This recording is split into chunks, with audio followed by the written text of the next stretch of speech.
today I will be talking about two projects.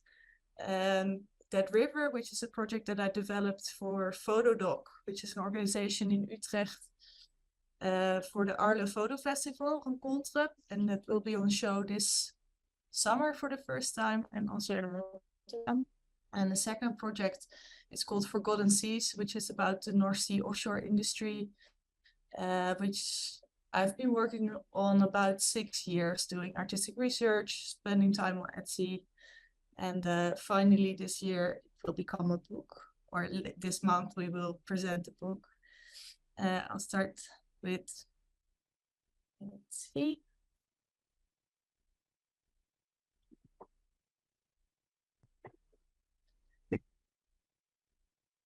Let's see if I can get this on.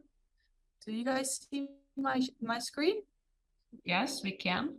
Great. We can see, yeah.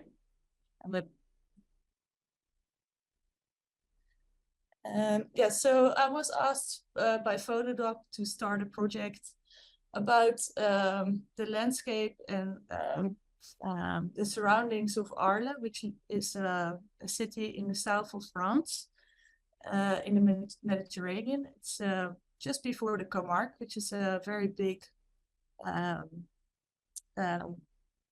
natural environment for animals. It's very famous because they have flamingos there. And I was a bit hesitant to actually take this, to start this.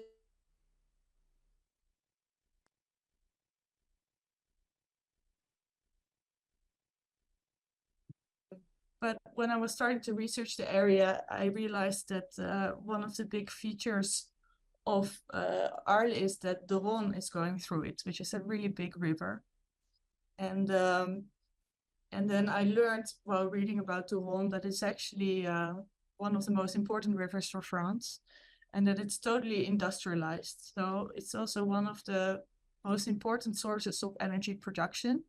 It has 7 nuclear power plants next to it, and it has a lot of hydro dams for energy production.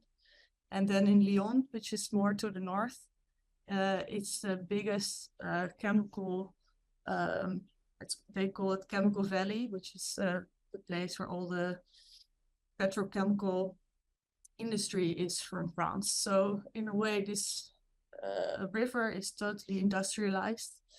And that's when I thought, okay, I want to think about this place, because it actually has a lot of topics and a lot of problematics that I'm interested in my work. I made a video before, like we talked about for the Tallinn Biennale. I made a film called Hollow, which was also about a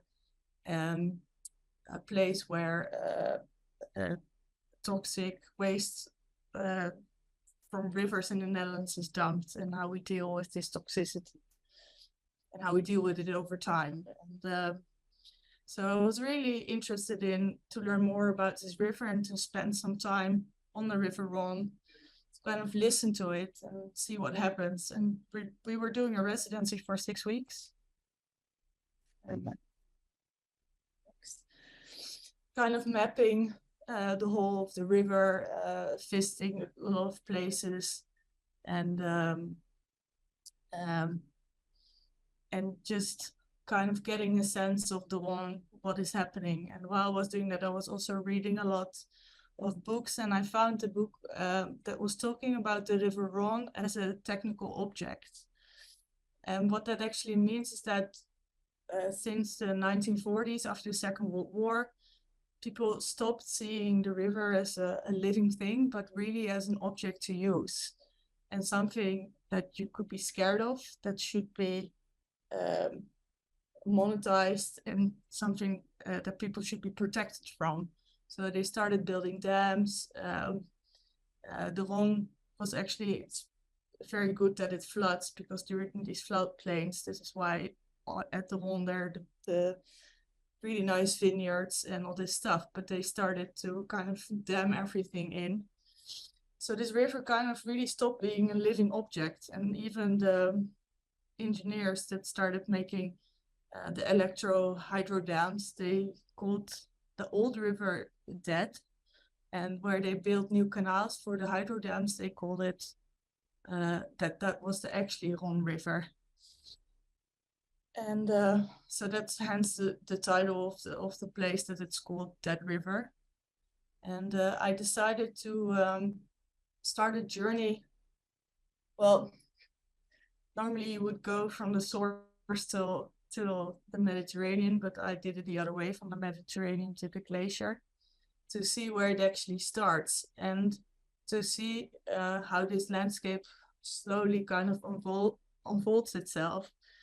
And as we all know, with climate change, actually a lot of the glacier where in Switzerland, where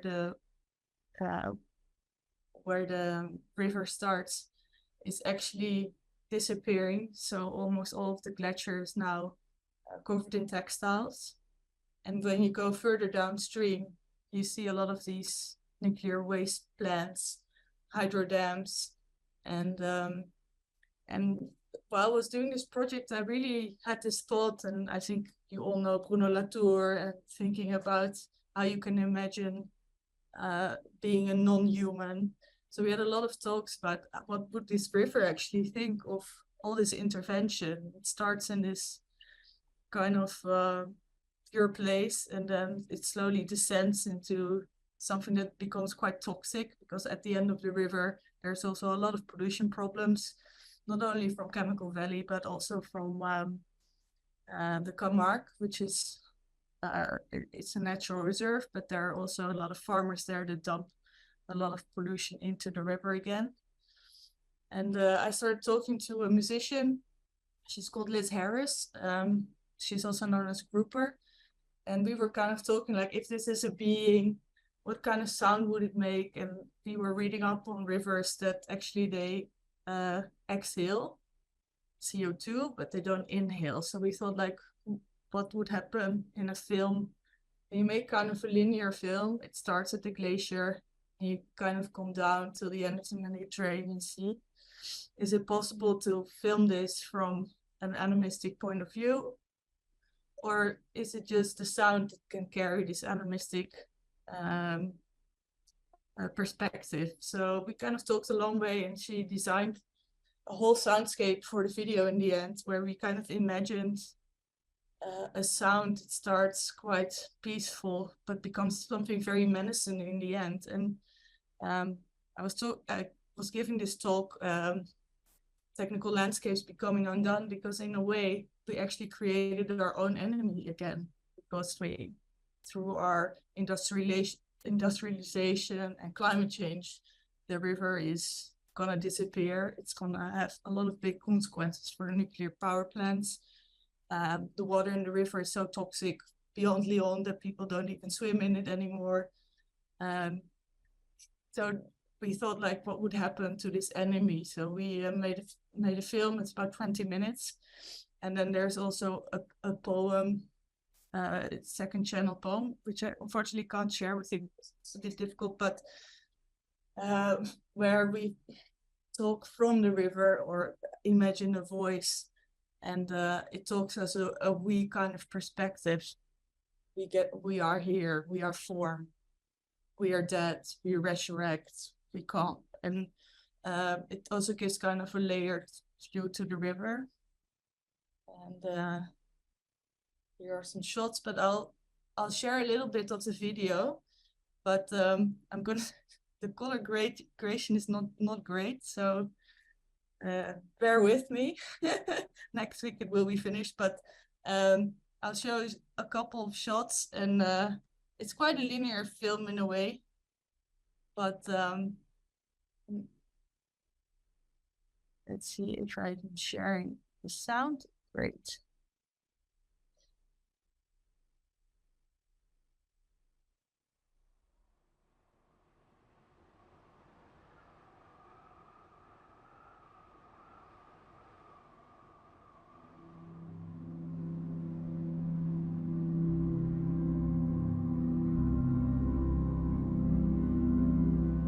You hear the sound?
let's skip a little bit through it also.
It's a little bit of an impression.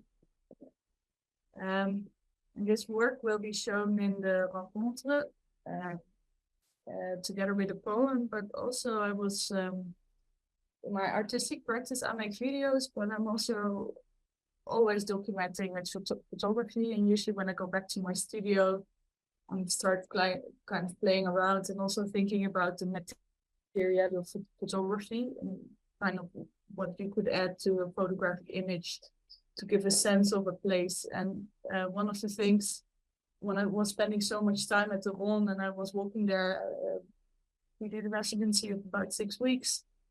And especially in Arles, the sense that the Rhône has his own memory or kind of preserves memory is very apparent in Arles, because Arles is a city with a lot of Roman buildings still. And it has a big antiquity museum where they actually show a lot of objects that were found inside the river. And the sediment of the river has a special it's kind of a special substance, and it preserves objects really well. So one of the things that it's famous for is that they're one of the few places in the world where they have a Roman or that type of old ship that's made out of wood, which was preserved in the river. And so I got really interested in the materiality of this clay and kind of thinking about if you can use this substance for something. And naturally I'm drawn to photography and still thinking about the perspective from the river and how we can use these. So I started making these photographs from the river's perspective. And I really wanted to give this sense of materiality to the images. So I started to also experiment with the idea of this technological landscape, like how can you represent that in photography? Is there a technique that is so human and so far away from the river in a way? So I started experimenting with laser cuttings, and they became a mold for the clay to be pressed in, and these relief prints started to unfold. So in the exhibition next to the film, there's also the drawing. These kind of images that were made in clay. So they're all photographs from out the perspective from the river. And then these are about 120 high, 55 centimeters wide. So they're triptychs. And they're all kind of show different things. So this is more of an image that shows the growth. But there are also very abstract images that just show you concrete walls or the wall of hydro dam. And it was really beautiful to work with the material, because also it was really from the Rhône River. It's not really good clay to actually play with, and it becomes this very unpredictable thing that comes out of the oven. So you can see all the panels have slightly different colors, and it was really nice to have this kind of new entity that was working with me or against me, and to see what came out of the oven. So that's also a series of works that came with this. This is more like a detail where you can see that it's a relief. And yeah, this is one of those exhibitions that took like, it was really I think around, we started last year in January, so it took a really long time to really develop all the techniques and the thinking about how to present the work and how to work with the river as an entity. And I think it was really nice to not have a deadline and to be very quick. It gave a lot of time to kind of have things unfold.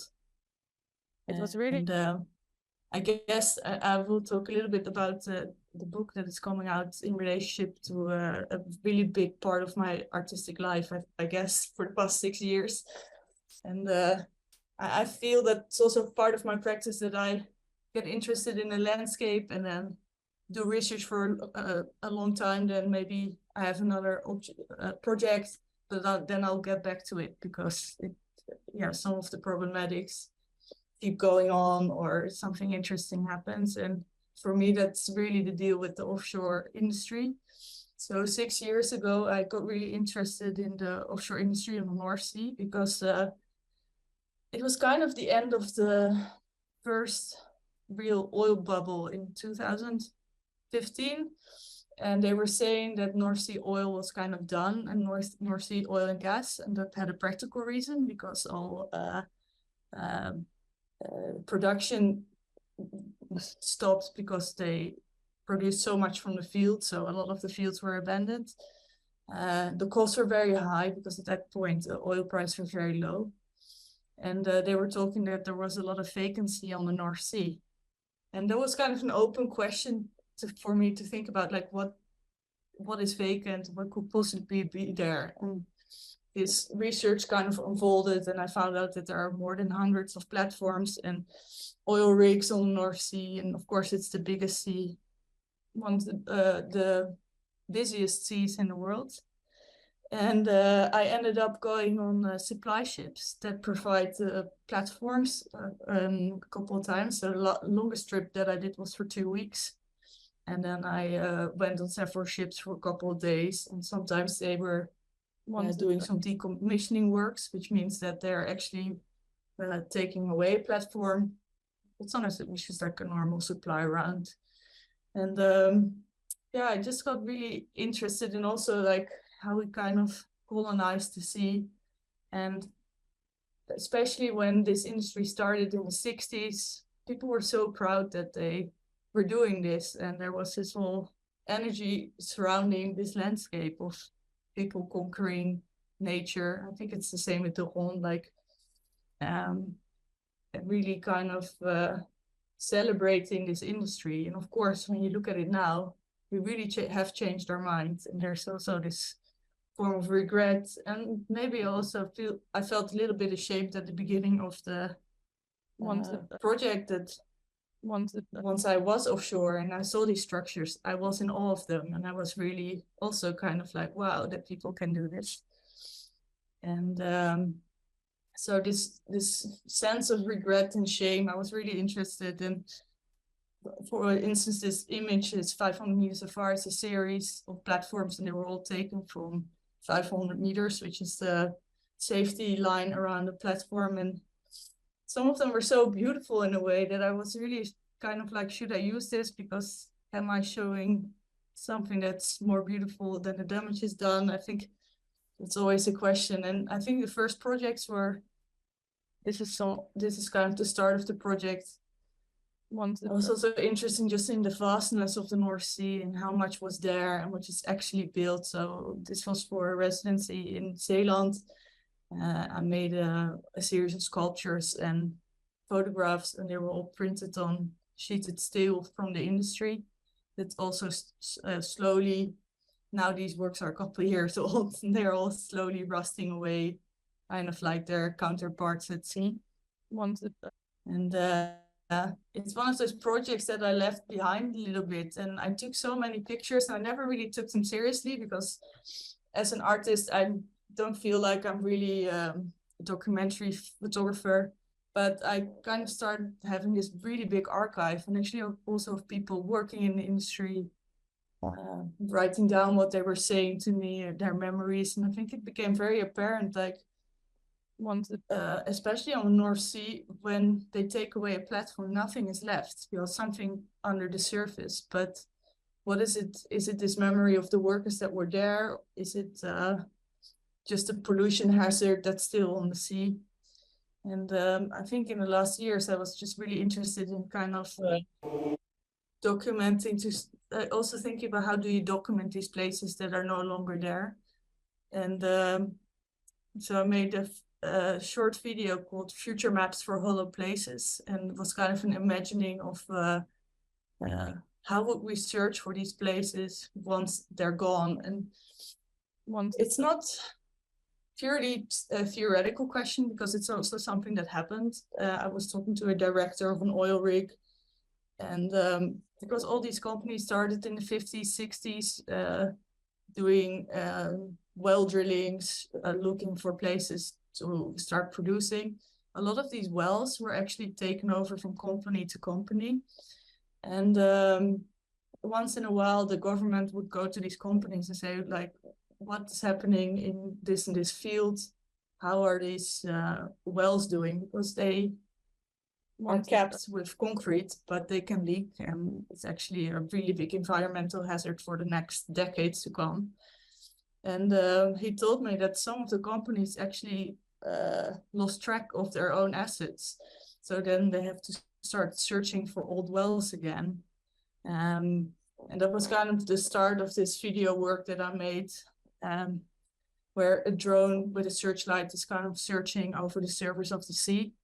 And then there was also a slideshow projection with names.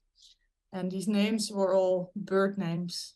But in the 60s and 70s, Shell started naming their platforms after birds.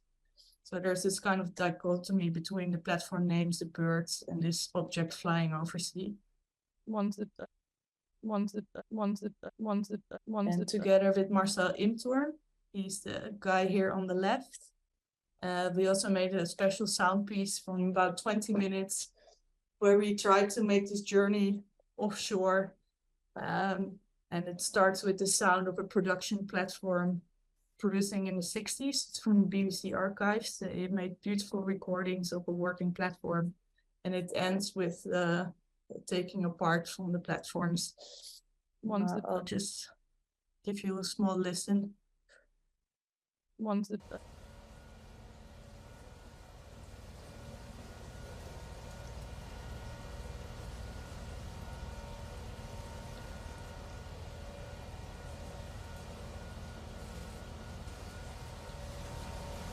On it.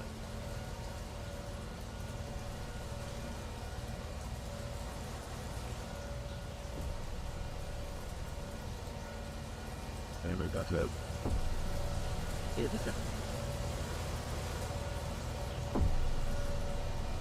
Then, well, eating them.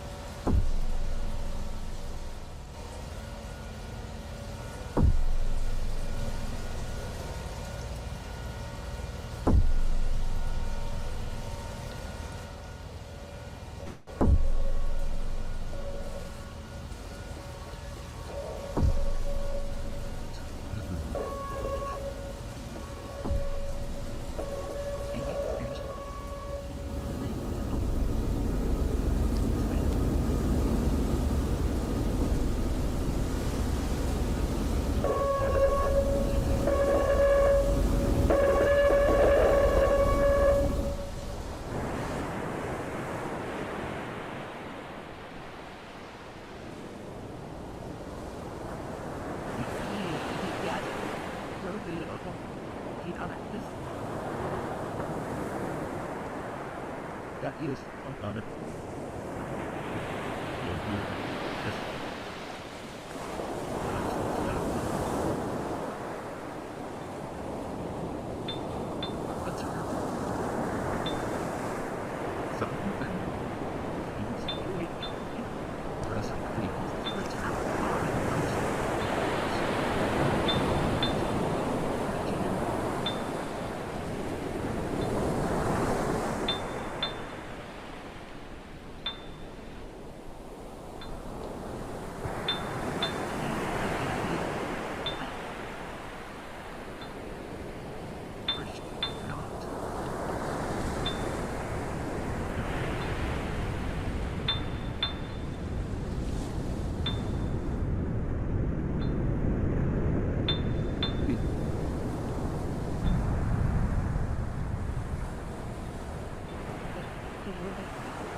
And yeah, so the whole performance is about 20 minutes.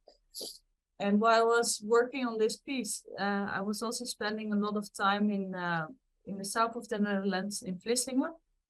And this is a very special place where it's a decommissioning yard. And decommissioning is the taking apart of platforms and rigs. So what they do at sea, they cut up the legs of a platform, they pick it up by ship, and then they bring it to the harbor. And while I was filming in Vlissingen, there were about 6 or 7 platforms being dismantled by a crew of about 15-20 people.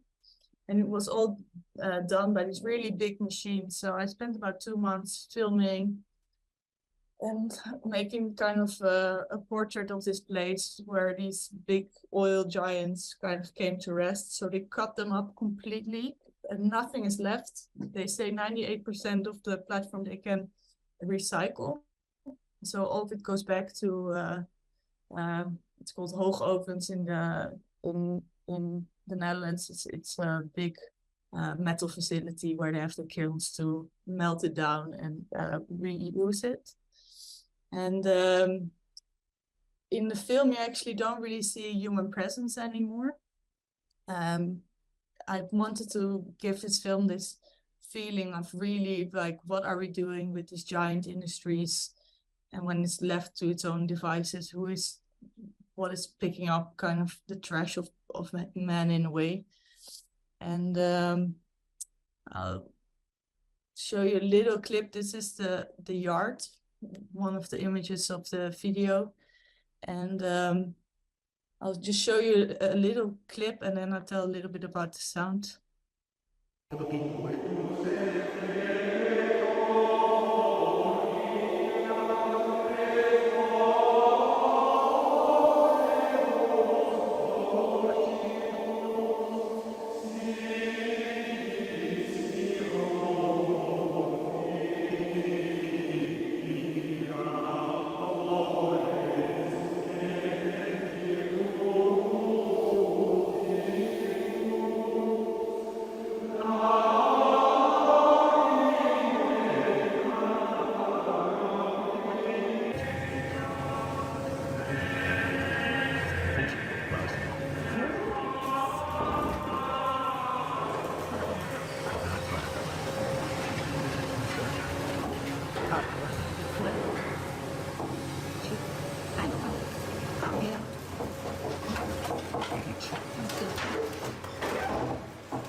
And what happened, I don't have a clip of it now, but there's also some really kind of animistic perspectives that you're really being part of the big cutting machines, and the camera is really pushed into a more non-human perspective. But once we finished the film, I was really kind of, it became a lot of a documentary, and I wanted to add another dimension with the sound. And I think this is the kind of thing that happened once you research a project for a really long time. I remember being in Amsterdam on a drilling rig a couple years before that, and I saw this really beautiful little statue of a woman, and it was in the helicopter waiting lounge. It's a very weird area on the drilling rig. And so I started talking to someone there, and I was like, what is this little statue? And this guy was saying, this is the Holy Barbara, and she's the patron saint of miners. And it's kind of incredible to see that at sea, because you kind of forget being surrounded by all this water, that you're actually in a mining operation. And so I kind of went a little bit into the Santa Barbara, and then I found out actually that there was a choir in the Netherlands that made Gregorian music, and they spent a whole research program on the hymns of Santa Barbara, and I listened to it, and it was so incredible, human but also spatial. And I really want to add it to the film because it gave this kind of like, is this a goodbye or not? Are we celebrating or not? And it's not everywhere in the film. It's very subtle in two places. This is the most prominent place. And the funny thing is, people, they think they hear it more in the film, but it's actually only used twice. And I think this is the first film where I was really kind of thinking about the sound design and how you can kind of create these spaces within the videos. And now there's this book, and it's also a bit self-promotion because it's coming out this month. And the idea of a book came about like really at the start of the project, but I never made a book before, and I didn't really know what I wanted to tell with the book. But yeah, after making Decom, which was kind of the ending of this industry, and then seeing what actually is happening, because we're supposed to be in this transitional phase of using less fossil fuels, but then Ukraine war started, and people are looking with really new eyes to the North Sea again, and they actually started drilling again in some certain places that were really where they thought that they wouldn't go anymore because of and it would be too expensive. And all of a sudden, the North Sea, the space opens up again. And so I was talking to the book is published by the Ear Sky Connection, and the designer is called Rob van Hoesel. And I was really talking about like how should we organize or structure this book, because I really want to emphasize also this idea, what I said at the beginning, that there's a celebrational aspect in the 60s and 70s of this industry, and how we changed our mind, and how our look at this place really changed through the years. I really wanted to have this in the book. And one of the other things that I really wanted to do, because my films are usually, they lack people, I kind of edit them out in a way. But I did meet a lot of really interesting characters at sea, and they shared their life with me, because for a lot of people that work offshore, it's not just a place of work. You live there 2 weeks at a time, 12-hour shifts. You can see it here in the poem. And so I wrote down a lot of these like small anecdotes for the film or for the book, and I really want to have these in the book as well. And then I talked to Rob, and I gave him, I don't know, 10,000 files with photographs that I hadn't seen for a really long time myself, a lot of documentary photographs at least. And we came up with kind of a classical structure for the book. And so it starts with a lot of historical pictures that I actually got from a lot of archives, so from Shell and Wintershell and Total. And we kind of rearranged them into this kind of journey offshore. And then there are the images. There's a chapter called Embarking, where you're really on the ships, seeing the platform, seeing the workers.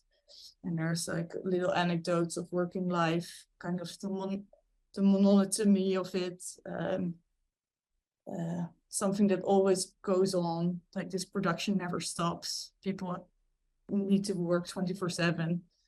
And also this sense of boredom, and at some places, from how some natural disasters that we think are, when you hear about them, you're like, oh my God, and they're being very casual about it. And oh, this is the last image of it. I thought I had more, sorry. And so we made like 5 chapters, and it ends with the decommissioning of the last platforms, like the film. And every chapter has its own kind of structure, but also has its own way of how it's printed. So we have images that show the vastness of the North Sea and how full it is. These images are all printed black on kind of a gray paper. Then the documentary images are more traditional on normal paper, but then there's also an essay by Jeff Diamante. He writes about kind of the energy transition on the North Sea, and how that's actually not really our reality right now. And that's printed with artworks, or also stills from different films that I didn't show today. But and they're printed with white ink on black. So every chapter, it's kind of emphasizes these worlds and how they get together. And yeah, so that's 2 kind of really long-term projects that I've been working on. And yeah, if you have questions, please let me know. Thank you.